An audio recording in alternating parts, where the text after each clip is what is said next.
Hello friends, I hope you all are fine. Friends, एक बहुत ही important session होने वाला है आप सबके लिए डेटा सफिशिएंसी का। मैं बताऊंगा आप डेटा सफिशिएंसी का क्वेश्चन 30 सेकंड्स में भी सॉल्व कर सकते हो।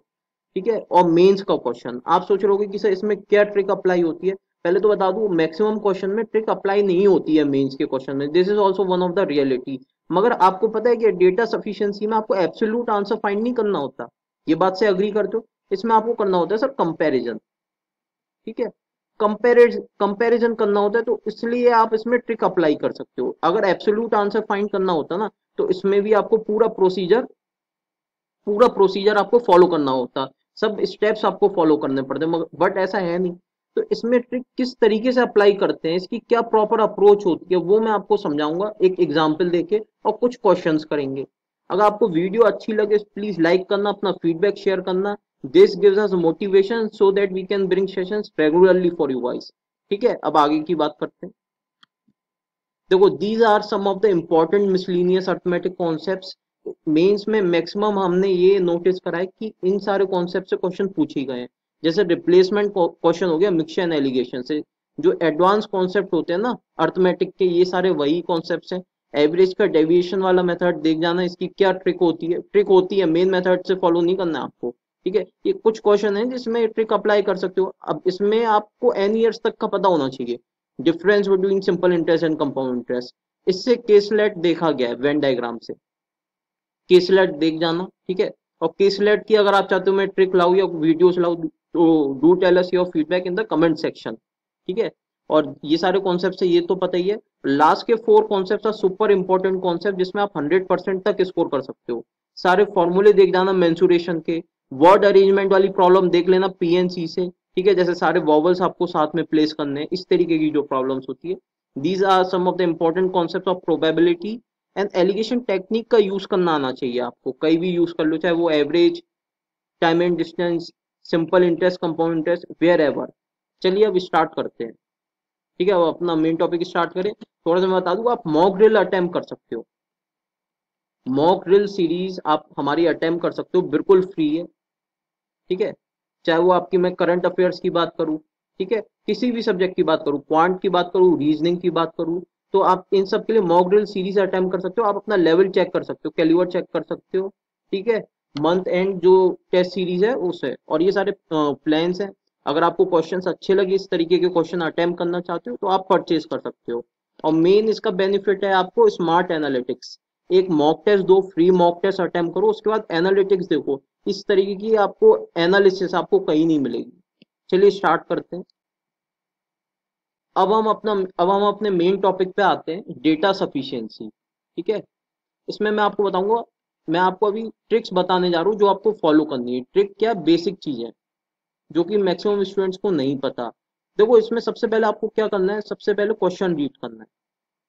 ध्यान से सुनना अब जो बताने जा रहा हूँ। सबसे पहले आपको क्वेश्चन रीड करना है। तो आप क्वेश्चन रीड करोगे तो आपके सामने दो चॉइस होगी। या तो क्वेश्चन में आपसे डेफिनेट वैल्यू पूछी होगी, ठीक है, या फिर आपसे रिलेटिव या कंपैरेटिव वैल्यू पूछी। बात समझ पा रहे हो? या फिर आपसे रिलेटिव या कंपैरेटिव वैल्यू पूछी होगी। और हमेशा याद रखना, अगर डेटा में जो दिया ना, स्टेटमेंट 1 और स्टेटमेंट 2, इन्हें हम बोलते हैं डेटा। क्वेश्चन हम किसे बोलते हैं, जो कि आपको पूछा होता है, जैसे ये आपका क्वेश्चन होगा। और डेटा हो गया आपका स्टेटमेंट 1 और स्टेटमेंट 2। डेफिनेट वैल्यू कभी भी आप परसेंटेज है, रेशियो है, इनसे फाइंड नहीं कर सकते। रेशियो से आप कभी भी डेफिनेट वैल्यू नहीं फाइंड कर सकते। डेफिनेट वैल्यू के लिए हमें हमेशा क्या चाहिए होता है, क्या नीड होती है, डेफिनेट डेटा। ठीक है। डेफिनेट वैल्यू फाइंड करना है, अगर आपको डेफिनेट वैल्यू फाइंड करनी है, तो उसके लिए आपको किस चीज की नीड होगी, डेफिनेट डेटा की। अगर आपको इनडेफिनेट वैल्यू फाइंड करनी है, मतलब रिलेटिव या कंपेरेटिव वैल्यू फाइंड करनी है, तो उस केस में आप ओनली रेशियो या परसेंटेज से फाइंड कर सकते हो। मान लो क्वेश्चन में अगर कोई भी डेटा नहीं दिया है, क्वेश्चन में कुछ भी डेफिनेट डेटा नहीं दिया है, और क्वेश्चन में आपसे डेफिनेट वैल्यू पूछी हुई है, जैसे इसमें कोई भी क्वेश्चन में डेफिनेट डेटा नहीं दिया है और डेफिनेट वैल्यू पूछ रहा है ना, find the capacity of the vessel. ये किस तरीके की वैल्यू है, डेफिनेट वैल्यू पूछ रहा है क्वेश्चन में। तो हमेशा इसके लिए आपको कैसी डेटा की नीड होगी, डेफिनेट डेटा की। कभी भी आप रिलेटिव डेटा या कंपेरेटिव डेटा से वैल्यू फाइंड नहीं कर सकते। जैसे for example ratio, for example percentage. और रिलेटिव डेटा आप इनसे फाइंड कर सकते हो। अब इसे इम्प्लीमेंट कैसे करना है, इसका यूज कैसे करना है, वो मैं आपको समझाता हूँ इस एग्जाम्पल से। उसके आगे फर्दर काफी एग्जाम्पल्स है। तो देखो जी, क्वेश्चन पढ़ते हैं। सबसे पहले पूछा गया है find the capacity of the vessel, यानी डेफिनेट वैल्यू पूछी है। और क्या दिया हुआ है मुझे, अब vessel is completely filled with mixture of milk and water in the ratio 5:4। ठीक है जी, मिल्क और वाटर का रेशियो कितना है, 5:4। और आपसे पूछा क्या है, कैपेसिटी पूछी है वेसल की। ठीक है, अब देखिए जी, statement one, if 15% of the mixture is taken out from the vessel and is replaced with same amount of water of the mixture taken out, then ratio of milk is to water is 17:9। इसे देखते ही मैंने सीधा eliminate कर दिया इसे। कोई बता सकता है एलिमिनेट क्यों कर दिया?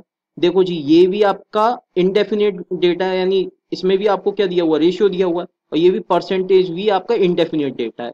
तो यहाँ से क्योंकि आप पे ऑलरेडी इंडेफिनेट डेटा ही था, ऑलरेडी मेरे पे रेशियो ही था, तो कैपेसिटी मैं कभी भी फाइंड नहीं कर सकता इन दोनों की हेल्प से।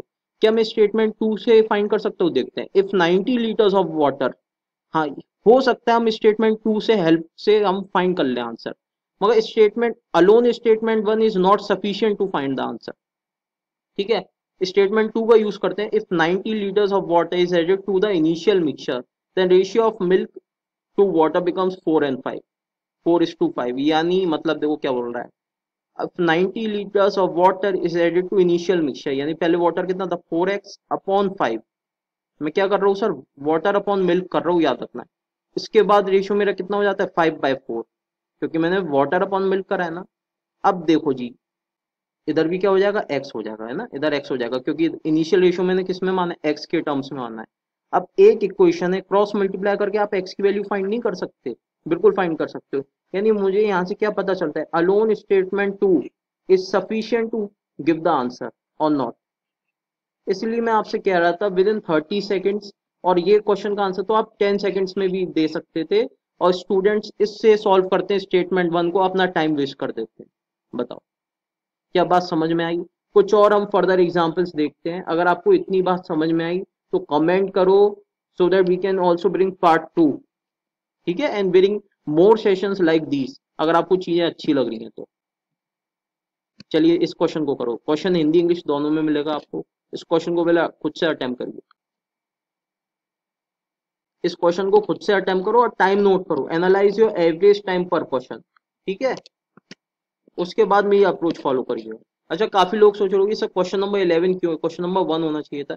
देखो जी, ये एक तरीके से पार्ट 2 है। पार्ट 1 में मैंने 1 to 10 इंपॉर्टेंट वो लिए थे कॉन्सेप्ट्स ऑफ अर्थमेटिक क्वेश्चंस, तो उन्हें देख लेना, इसलिए मैंने क्वेश्चन नंबर 11 से नोट करा है। चलिए स्टार्ट करते हैं। Two friends Abhay and Bhuvan have some currency notes of either 50 और 100।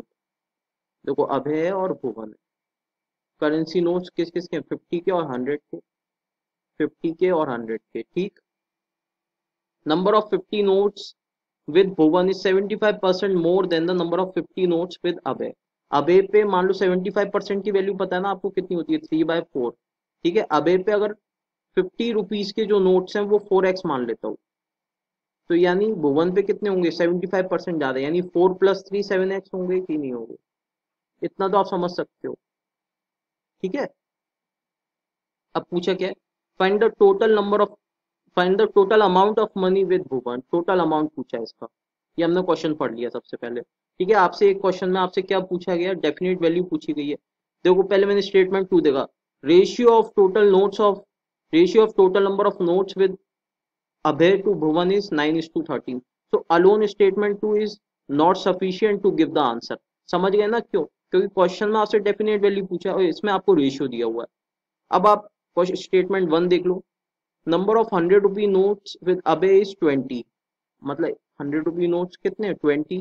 ठीक है, and are 16 less than the total number of notes, यानी टोटल नोट्स कितने होंगे इस पे, 36, यानी 50 रुपी नोट्स कितने होंगे इस पे, 16 होंगे। बताइए क्या ये बात समझ में आ रही है? यहाँ से आप एक्स की वैल्यू फाइंड करोगे तो कितने आएगी, 4 आएगी। जब एक्स की वैल्यू 4 आएगी तो नंबर ऑफ 50 रुपी नोट्स आ जाएंगे आप पे, कितने आ जाएंगे, इंटू 4 कर दोगे, 7 × 4 कर दोगे, यानी 28 notes.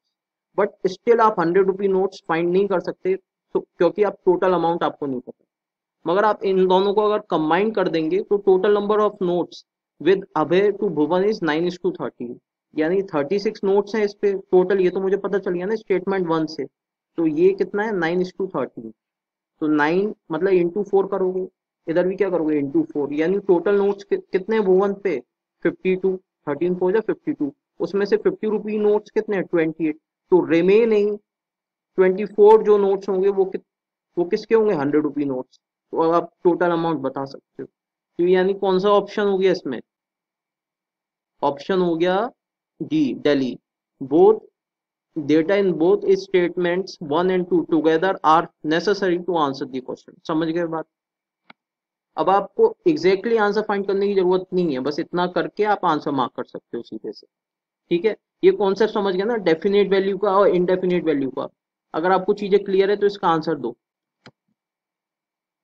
A man took a loan from two different banks at 6% and 8%। ठीक है, 6% and 8%। ठीक है, find the total loans he took from both the banks. ठीक है, टोटल लोन्स पूछ रहा है, टोटल लोन उसने कितना लिया। ये लोन 1 मान लो, ठीक है, ये लोन 2 मान लो। Interest to be paid after 1 year on first sum is इतना, आफ्टर 1 ईयर, यानी दोनों पे। अब आपको ये तो पता है ना किस टाइप का उसने लिया लोन, किस टाइप की इंटरेस्ट उसने फॉलो करी है, सिंपल इंटरेस्ट। यानी आप सीधा सीधा बोल सकते हो सर 6% की वैल्यू कितनी है 240। ठीक है, on the second sum after 2 years is इतना, यानी आफ्टर 1 ईयर उसने कितनी इंटरेस्ट मिली होगी, इक्वल इंटरेस्ट मिलती है सिंपल इंटरेस्ट में, यानी 480। ये समझ पा रहे हो, 8% की वैल्यू इतनी सिंपल है। So alone statement 1 is sufficient to answer the question, क्योंकि 100% की वैल्यू अगर आप निकालोगे कितनी आएगी 4000। ये कितना आएगा 100% की वैल्यू इधर से कितनी आ गई 6000। टोटल लोन उसने कितना लिया है 10,000। बताइए क्लियर है। ऑल्दो इतना कैलकुलेशन की जरूरत नहीं थी, मगर मैंने आपको समझा दिया। The first some is 2/3 of the second सम, तो उसका मतलब ये भी तो आपको रेशियो ही दे रखा है। बताइए ये आपको क्या गिवन है रेशियो, एंड रेशियो से इसमें नहीं निकलेगा क्योंकि आपसे इसमें कैसी वैल्यू पूछी हुई है डेफिनेट वैल्यू। सो रेशियो कैसा डेटा होता है आपका indefinite data. So option A is the correct answer. That means if the data in statement 1 alone is sufficient to answer the question. ठीक है, बताओ ये बात क्लियर है, कुछ समझ में आया, अंडरस्टैंडिंग आपकी डेवलप हुई। ठीक है, ये इंपॉर्टेंट कॉन्सेप्ट है डेफिनेट वैल्यू और इनडेफिनेट वैल्यू वाला। नेक्स्ट क्वेश्चन देखते हैं। From a school 25% of total boys, 25% of total boys and 20% of girls went to a picnic. What were the total number of boys in the school? यानी definite value पूछी हुई है। Number of boys who went to picnic are 20% of the total girls, यानी alone statement 1 is not sufficient क्योंकि आपसे total boys ही तो पूछे हैं। Number of girls who went to picnic was 64, यानी 20% की वैल्यू, यानी 20% गर्ल्स गई हैं पिकनिक पे। बताइए 20% की वैल्यू 64 है, तो 100% के लिए मैं क्या करूंगा, इसमें क्या करा है इंटू 5, तो इसमें भी क्या करोगे इंटू 5। तो ये आ गया आपका 320, 6 5 30 एंड 4 5 20, यानी टोटल गर्ल्स आ गई आप पे इधर, टोटल गर्ल्स आ गई आप पे 320। बट जब तक आपको इन दोनों के बीच में कोई इक्वेशन नहीं बनेगी या कोई कनेक्शन नहीं पता होगा तो आप नहीं निकाल सकते। So we can say alone statement 2 is not sufficient to answer the question, right. उसके बाद एक बार कंबाइन करके चेक कर लो। Number of boys who went to picnic are 20% of the total girls, total girls मुझे पता है, ठीक है, और टोटल गर्ल्स का 20%, यानी 10% कितना है 32, 20% कितना हो जाएगा 64। हु वेंट टू पिकनिक यानी 25% की वैल्यू कितनी है 64। 100% यानी टोटल बॉयज पूछे आपसे, यानी इंटू 4 मैंने इसमें करा, तो इंटू 4 कर दोगे तो कितना आ जाएगा 256। ये क्या आ गए हमारे टोटल बॉयज। बताइए, इतनी कैलकुलेशन की भी नीड नहीं थी। आपको ऑब्जर्व करना है सिंपली चीजें, आपको चीजें ऑब्जर्व करनी है। और ऑब्जर्वेशन पावर कैसे डेवलप होती है उसका कोई शॉर्टकट नहीं है, वो चीज डेवलप होती है प्रैक्टिस से। बताइए, यानी बोथ आर रिक्वायर्ड टू, यानी option D is the correct answer. Data in both statements 1 and 2 together are necessary to answer the question. बताइए क्लियर है। बताइए, आपको काफी हेल्प हो गई होगी, आपको कॉन्सेप्ट समझ में आ गया होगा कि डेफिनेट वैल्यू क्या होती है, इंडेफिनेट वैल्यू क्या होती है, किस तरीके से आपको चीजों को ऑब्जर्व करना है, समझना है। तो कॉन्सेप्ट मेरे हिसाब से समझ में आ रहा होगा पीछे का लॉजिक क्या है। ठीक है, सबसे पहले मैंने देखा, आपसे पूछा क्या है, share of Raman. Share of Raman मतलब एक डेफिनेट वैल्यू पूछी है, ठीक है कि नहीं। आपसे गिवन क्या है डेटा में, Raman can do a work in 18 days, Ajay can do a work in 24 days, they start together, after a few days Nishan join. Okay, share पूछा है रमन का, हमें नहीं पता इसका नंबर ऑफ डेज कितने, एक्स मान ली मैंने। If Nishant got 100 rupees, then share of the, okay, Nishant का शेयर दिया हुआ 100 रुपीज, बट आप कैसे फाइंड करोगे, नंबर ऑफ डेज भी नहीं पता आपको, इनिशियली दोनों ने मिलके कितने दिन तक काम करा। ठीक है, so alone statement one is not sufficient. Alone statement two आप चेक कर लेते, if the work was finished in 8 days, तो अब कुछ हो सकता है, एलसीएम ले लो, टोटल एलसीएम कितना हो जाएगा 72। ये हमारा सर टोटल वर्क, याद रखना, ये हो गया आपका टोटल वर्क। ये गया इससे 4 times, ये गया 3 times, यानी रमन्स 1 day work is 4 units, Ajay 1 day work is 3 units. इसका तो आपको पता ही नहीं है, मगर मुझे ये पता है टोटल वर्क 8 days में खत्म हुआ, यानी रमन ने कितने दिन काम करा होगा, 8 दिन, इसने भी 8 days, इसने भी 8 days। तो रमन ने कितना काम करा होगा, अगर मैं आपसे बात करूं, रमन, अजय और निशांत, रमन ने कितना काम करा होगा, इंटू 8 इसमें कर दो, इंटू 8 इसमें कर दो, यानी 32 इसने करा होगा, इसने कितना करा होगा 24, टोटल कितना हो गया 56। टोटल में से माइनस कर दो तो बचा हुआ काम किसने करा होगा, निशांत ने। निशांत ने कितना काम करा होगा 16, माइनस करोगे तो कितना आएगा 16 आएगा। इसे कैंसिल कर दो, 8 से 2 times, 8 से 3 times, 8 से 4 times, बताइए। अब इसमें भी आपको दिया हुआ रमन का शेयर कितना है 100 रुपी, यानी 2 यूनिट्स इक्वल्स टू 100 रुपी, तो 1 यूनिट की वैल्यू कितनी आ गई 50। 1 यूनिट की वैल्यू कितनी आ गई 50, किसका शेयर पूछा रमन का, तो रमन का शेयर कितना हो गया इंटू 50 कर दो, यानी alone statement two is sufficient to answer the question. बताइए, क्या बात क्लियर हो गई। ठीक है, स्टेटमेंट वन की जरूरत नहीं थी, तो स्टेटमेंट वन में जो डेटा दिया हुआ है ना वो भी गिवन है स्टेटमेंट टू में। आई होप आपको चीजें समझ में आ रही है। अगर आपको सेशन अच्छा लग रहा है प्लीज लाइक करो, this gives us motivation and so that we can bring more sessions. ठीक है, अब जैसे इस क्वेश्चन की बात करता हूँ, what is the area of the circle. Circle का एरिया पूछा है, आपको मैं बता दूं एरिया ऑफ सर्कल का फॉर्मूला क्या होता है, पाई आर स्क्वायर, यानी रेडियस आपको चाहिए। Okay, diameter of the circle, diameter बराबर क्या होता है, मैं आपसे बात करूँ 2 times of radius is equal to the breadth of the rectangle.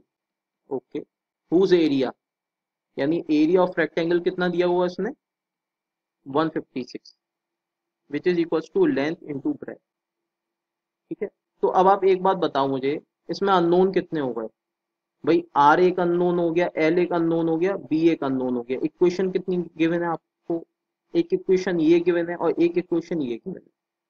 ठीक है, दो इक्वेशन है, 3 अननोन है, कभी भी फाइंड नहीं कर सकते।